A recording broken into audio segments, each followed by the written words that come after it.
శ్రీమాత్రే నమః.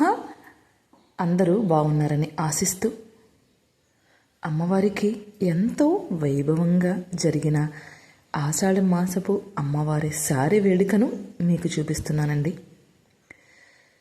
ఈ వైభోగం అంతా సింధనూరు తాలూకాలో ముళ్ళూరు క్యాంప్ అనే గ్రామంలో ఆ శ్రీమూర్తులందరూ ఎంతో వైభవంగా ఆ గ్రామంలో ఉన్న గ్రామదేవత అమ్మవారికి, దుర్గాదేవి అమ్మవారికి ఎంత వైభవంగా సారెని తీసుకొస్తున్నారో చూడండి, ఎలా సమర్పిస్తున్నారో.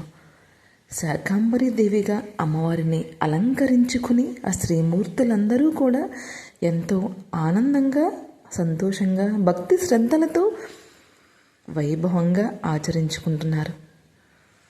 మీరందరూ చూస్తారనే ఆలోచనతో నేను ఆ వీడియోను అప్లోడ్ చేస్తున్నానండి. ఆషాఢ మాసంలో అమ్మవారికి సారీ పెట్టడంలో చాలా విశేషమైన విషయాలు దాగున్నాయి. మన పుట్టింటి ఆడపిల్లకు సారీ పెట్టి పంపుకుంటాం కదా, అలాగే అమ్మవారికి మన ఇంట నుండి సారీ పెట్టడం అనేది మన అదృష్టంగా భావించాలి.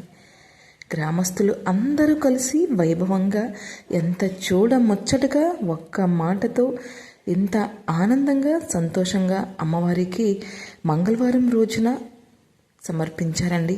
పసుపు కుంకుమలతో, చీర సారెలతో, ఎన్ని రకాలైన స్వీట్స్తో అమ్మవారిని, పూలు, గాజులు, శాకాంబరి దేవిగా జగన్మాతను అలంకరించుకోవడం, అలాగే అమ్మవారికి స్తోత్ర పారాయణలను చేస్తూ లలిత సహస్రనామాన్ని పారాయణం చేసుకుంటూ పూజ ఆచరించుకొని ఎంత వైభవంగా చేసుకున్నారు. జగన్మాతను దర్శనం చేసుకుని ఈ ఆషాఢ మాసంలో ఆ జగన్మాత మనందరికీ కూడా ఆశీస్సులు ఇవ్వాలని, మనకు చేసుకునే అదృష్టం లేకపోయినా చేసుకునే వాళ్ళను చూసి అదృష్టమైనా కలిగింది అనే భావనతో మనం అమ్మవారిని దర్శనం చేసుకుని ఆ చీర సారెలను, ఆ ముత్తైదువులను చూసి మనస్ఫూర్తిగా మనం సంతోషిస్తే ఆ అమ్మవారు కూడా మనకి వరాలిస్తుంది కదండి.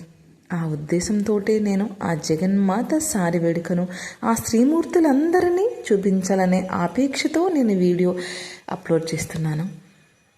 జగన్మాత నమస్తేస్తు మహామాయే శ్రీపీఠే సురపూజితే శంఖచక్ర గదాహస్తే మహాలక్ష్మి నమోస్తుతే.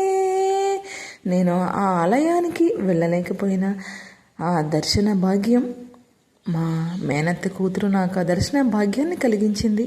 ఆ భాగ్యాన్ని అందరూ చూడాలనే ఆపేక్షతో మీ అందరికీ చూపిస్తున్నాను.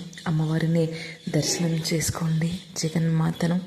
అలాగే మీ గ్రామంలో కూడా అమ్మవారికి ఆషాఢ మాసపు సారెను పెట్టుకున్నట్లయితే నాకు కామెంట్ రూపంలో తెలపండి. ఈ ముళ్ళూరు క్యాంపు గ్రామస్తులు మాత్రం చాలా విశేషంగా ఒక్క మాటతో అందరూ కలిసికట్టుగా చాలా వైకుంఠంగా చేసుకున్నారు ఆ గ్రామంలో. నాకు వీడియో చూస్తేనే చాలా ఆనందంగా, సంతోషంగా అనిపించిందండి. ప్రతి గ్రామంలో కూడా ఆషాఢ మాసపు సారి అని పెట్టుకుంటూ ఉంటారు. వీళ్ళు మాత్రం చాలా వైభవంగా ఆచరించుకున్నారు. అమ్మవారికి ఆషాఢ మాసం, శ్రావణ మాసం చాలా ప్రీతికరమైంది కదా. ఇక శ్రావణ మాసం వచ్చేస్తుంది మనకి. శ్రావణ మాసంలో జగన్మాత గురించి, ఆ శ్రావణ శుక్రవారాల గురించి, శ్రావణ మంగళవారాల గురించి మనం విశేషంగా తెలుసుకుందాం. అమ్మవారిని ఆరాధించుకుని, అర్చించుకుని అమ్మవారి కృపకి మనం అందరం పాత్రులవుదాం. మనకి తోచినంతలో జగన్మాతను అలంకరించుకుని పూజించుకుందామండి. మనకి ఎంతలా అలంకరించుకున్నాం, ఎంత ఖర్చుతో పూజ చేసుకునే అనే విషయాన్ని పక్కన పెట్టి మనసు నిండా భక్తి శ్రద్ధలతో జగన్మాతను మన ఇంటికి వచ్చింది అనే ఉద్దేశంతో, అదే భక్తితో అమ్మవారికి మన పరిస్థితి బట్టి మనం పూజ చేసుకున్నట్లయితే కనుక మనకి విశేషమైన ఫలితం ఉంటుందండి. ఎప్పుడు వాళ్ళు అలా చేసుకున్నారు, వీరు ఇలా చేసుకున్నారు అనే ఉద్దేశం మనసులోంచి తీసేసి మనకు తగ్గట్టుగా అమ్మవారిని పూజించుకుని, అర్చించుకుని ఆరాధించుకుందాం. అమ్మవారు నచ్చినట్లయితే ఒక చిన్న లైక్ చేయండి, షేర్ చేయండి, సబ్స్క్రైబ్ చేయండి. జ్యోతి భక్తి వ్లాగ్స్ మరో మంచి వీడియోతో మేము ముందు ఉంటాను.